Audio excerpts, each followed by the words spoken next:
Hello, everyone. It's Wednesday, October the 19th. Let me just tell you this real quick.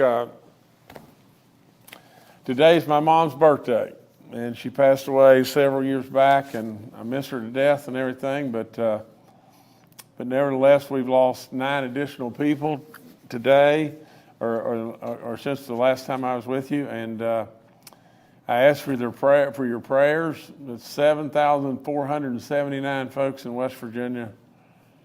It's way, way, way too many, but it could surely have been worse.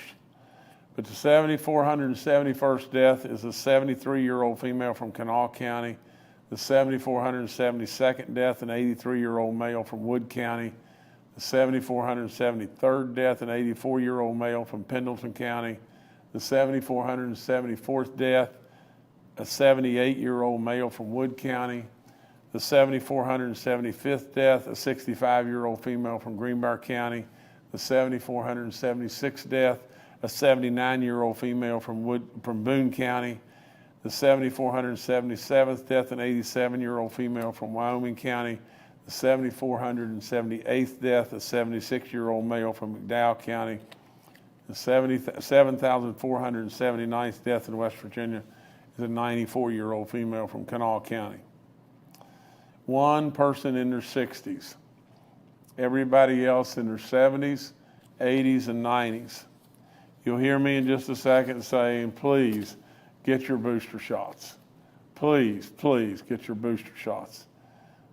This disease absolutely attacks the elderly first and foremost. We got to get your booster shots.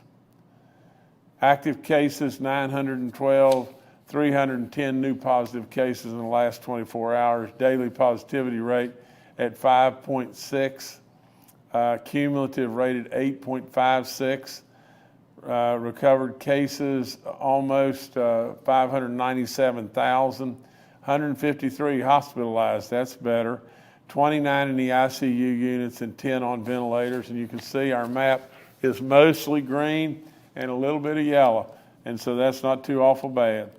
I've told you about your Omicron booster shot. Please, please get that booster shot. It's starting to get colder. It's absolutely going to be more and more folks inside. The chances absolutely of this thing spreading even faster are surely more with people gathered together inside. We're still making headway, slow but sure, with the numbers. The vaccine calculator, which will remind you of when to get your shots, and the vaccine info line, all that information's up on our website. 43 outbreaks in long-term care facilities, that's down, and that's better. None in the church communities, 18 inmates and 7 staff cases, that's good. I remind you all the time about the Homeowners Assistance Program and how it can really put real needed money back in your pockets if we can get you qualified. You got to absolutely call us and see if we can get you qualified. From the standpoint of giving blood, I remind you all the time, please check with your physician and see, get their blessings and everything, and then please consider giving blood. Today I'll be in South Charleston. I've been traveling all over the state and everything and talking to people about Amendment 2. I am surely not wanting to just stir up a food fight between me and the Senate or the legislature in any way. That's not the reason whatsoever. It's just that our people surely deserve to know all there is that I could possibly give them or others could possibly give them about Amendment 2. In many, many situations, what was done is we put the car tax with it to get your vote. Now I've taken the car tax off the table because we can rebate you your car tax money back, and we can do it very efficiently. Anybody that says, it's going to take a long time and everything, that's hogwash. That's hogwash. And all we're doing is still hiding behind, we want your control. We want you to vote for Amendment 2. We're going to hold you hostage on your car tax, and we want you to vote for Amendment 2 so we can control all the county stuff in Charleston. It's just wrong. It's as wrong and as rotten can be. I'll be in South Charleston to talk about it today. I'll be in Richwood tomorrow, and absolutely I encourage you to come and listen, ask your questions, and whatever it may be. Today I'm announcing that I have appointed Lindsay Hatchett, of Martinsburg, to fill a vacancy as the family court judge for Berkeley and Jefferson counties. She has a dedicated professional life of public service and everything. I know she'll do a tremendous job. She's working in the Jefferson County Prosecutor's Office and continues that service in this new role. She's received undergraduate degrees from Shepherd. That's really great. Her law degrees from Penn State. She's active in her community in the Eastern Panhandle, and she's a real jewel, and absolutely we're really proud. She's going to do a great job.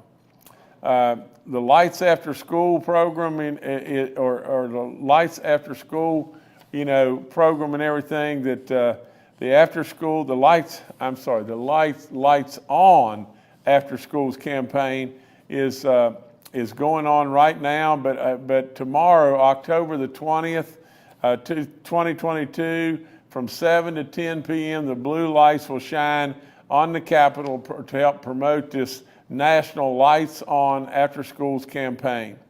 And basically, the long and the short of it is, this is a way that we can continue to help support children's healthy development, social engagement, and mental health. And I want to read this to you, but our Capitol joins a host of landmarks and thousands of other businesses and organizations across the nation set to turn on blue as a part of the National Lights On After School campaign. And I've said it over and over. We need it in West Virginia especially because of the way many on the outside thought about West Virginians. Then absolutely we needed to make education our centerpiece. Now we still got a long ways to go, and we still got lots to do. But we needed the outside world to know that we felt like education was really important here. Now there's lots of good stuff that goes on in our schools, and I welcome you and ask you to get involved. Get involved with your school and your local community and everything. You'll be amazed if you haven't been in schools in a long time, all the goodness that's going on there. Just ask yourself one question. Take any class, especially the younger kids, and ask, what about your teacher? And you know what you'll see? You'll see overwhelming love for the kids, for the teacher. And then, really and truly, if you'll just ask, well, then there's got to be some real goodness going on, doesn't there? And then if you'll just watch, how much the teacher loves and cares for those kids, you'll see a lot more goodness going on. Many parts of this country, we don't have that. We really don't have that at all. And so in our communities, and on top of all that, you'll see, if you're fair, you'll see a real pride in the community in the school. So with all that being said, there's so much that has a hard time being measured into a test score. We want our test scores surely to be lots and lots higher, and we want more and more goodness happening in West Virginia all the time. But there's a lot of good stuff going on in our schools all across this great state. Get involved. Just get involved. The West Virginia National Guard, we're having a tuition increase. The West Virginia National Guard will be increasing its education encouragement program cap to $9,000 a year, effective now for Army and Air National Guard service members currently pursuing their post-secondary education at an approved West Virginia institution of higher learning. I've said it 10,000 million times. We owe everything, every single thing we have, to the brave men and women that serve us in the armed forces, all those that have past served and now are veterans, and all those that have surely paid the ultimate sacrifice or gone and passed on. All the people of our military, we owe so much to, and I have said it and said it and said it. It is amazing how much they have given and how little they ask. So this is absolutely a drop in the bucket. We're tickled to death to be a party to it. You know, I encourage you about getting out all across the state and seeing these incredible colors. And we've done a couple of neat things that are going on to encourage more and more folks to enjoy the outdoors, enjoy our streams and everything. With the trout stockings, we've had some monster trout, 2,500, that are being stocked all throughout West Virginia right now. And as they're stocked and everything, and I was able to participate at Kakapen Lake or Kakapen, Park and everything. I don't know if that's the name of the lake, but where we stocked some gigantic fish. I mean, it was really amazing, to tell you the truth. And we tagged 250 of them, and those folks that are fortunate enough to catch one of those, if they send us a picture and of them and a fish, and the fish will send them, prizes that tourism has put together. I think it's a hat, a T-shirt, or whatever it may be. But it is absolutely just neat stuff and everything, and another promotional move on our tourism folks' part and everything. And Secretary Ruby's doing an amazing job. Brett McMillian, with the DNR, is doing an incredible job. But we got a lot of good stuff going on with a lot of different people out there and everything. Again, before I leave you right now, please keep in prayer all those that we've lost. 7,479. I'm done. All right, thank you, Governor. Our panel of experts is joining us today and are available for questions. We'll now go straight to questions from members of the media. The first today from Charles Young with WV News.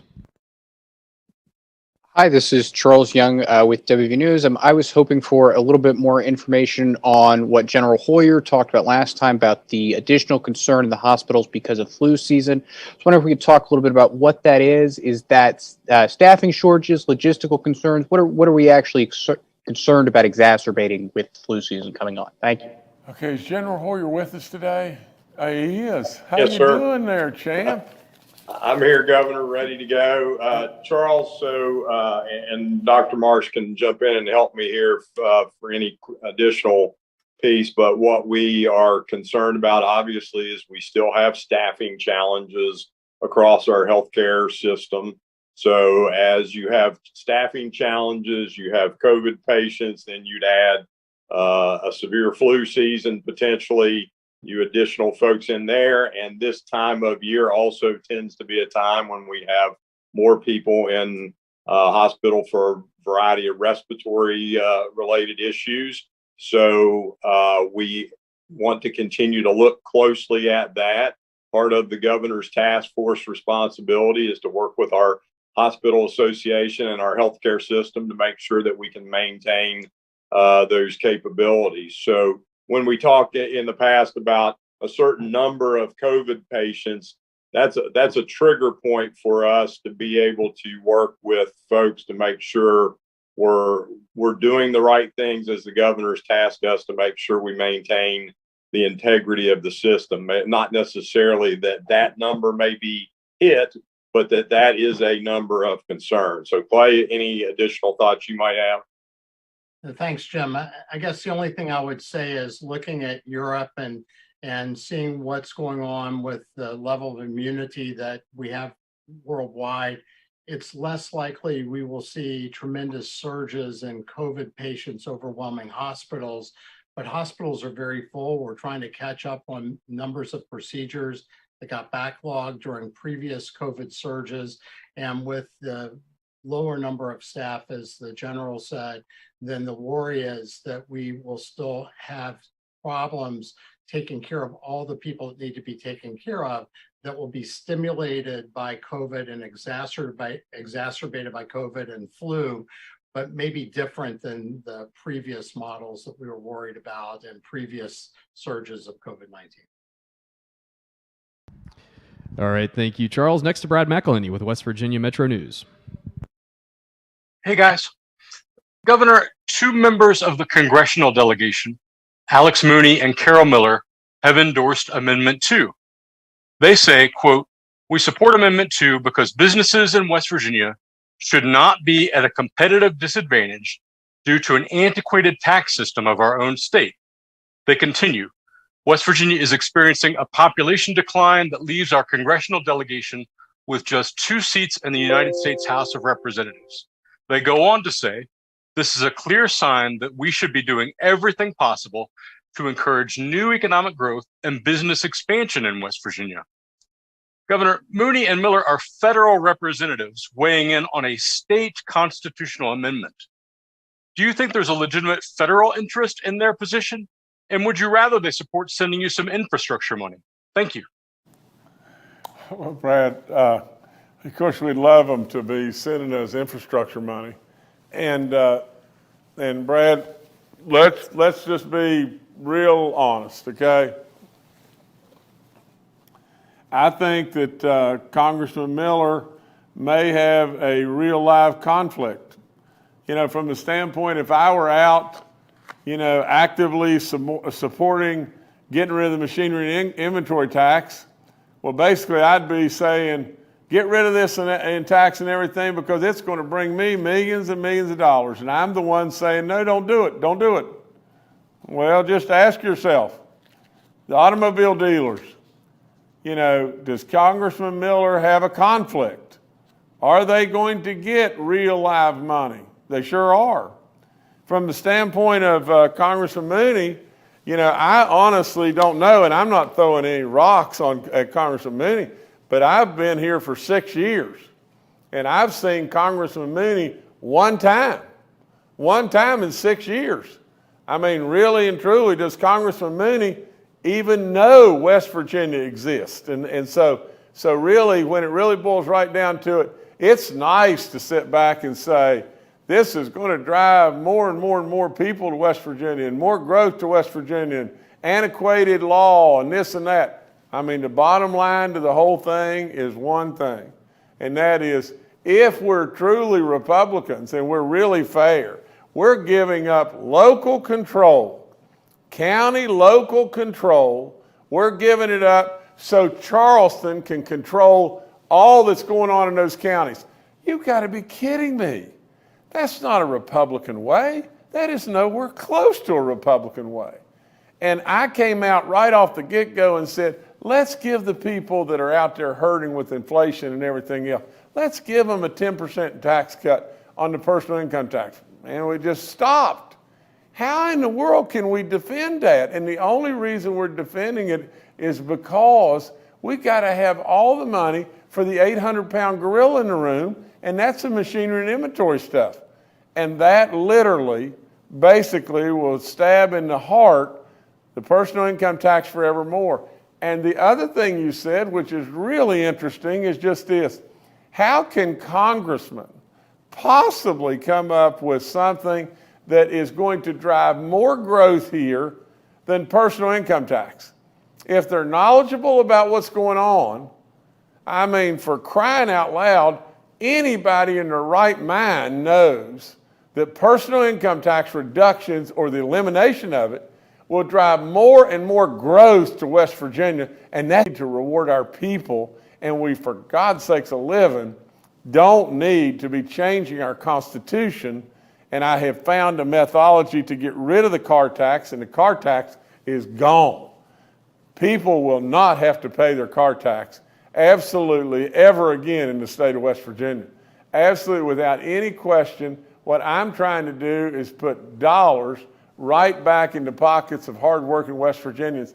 And our congressmen and women weighing in on the fact that we only have 2 seats now because we don't have growth. Growth, are you kidding me? Growth. And we're absolutely walking away from personal income tax. You know, I mean, I don't even know how to answer it. I don't know how to answer it, you know. And from the standpoint of them working on things that would send us federal dollars, sure, I'd love for that. But weighing in on an issue and speaking of it when you've got a personal,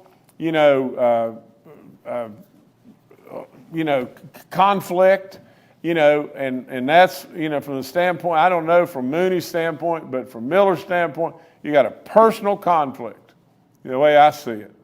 If I were out campaigning like crazy to get rid of the machinery and inventory tax because it would bring me millions of dollars, then I think that's a conflict. I have done just dead the opposite. I've gone out and campaigned like crazy to get rid, to absolutely shoot Amendment 2 down so that absolutely the counties will stay in control and the machinery and inventory thing will be shoved to the back of the line. Without any question, I am not opposing the machinery and inventory thing, but I think first and foremost we got to take care of our people, give them the car tax, and absolutely right behind that, we need to give our people personal income tax breaks. We don't need to change the Constitution. We don't need to absolutely take control away from the counties. And then at the end of the day, right behind that, if we then are breathing and we're doing well, then go to the machinery and inventory tax. I think it's just, I think it's, you know, well, I've talked enough. Brad, anyway, thanks for your question. All right, thanks, Brad. Governor, I'll turn it back to you. That's all I've got. Listen, thank y'all so much. Keep in prayer, 7,479 folks. Get your booster shots. Thank you so much.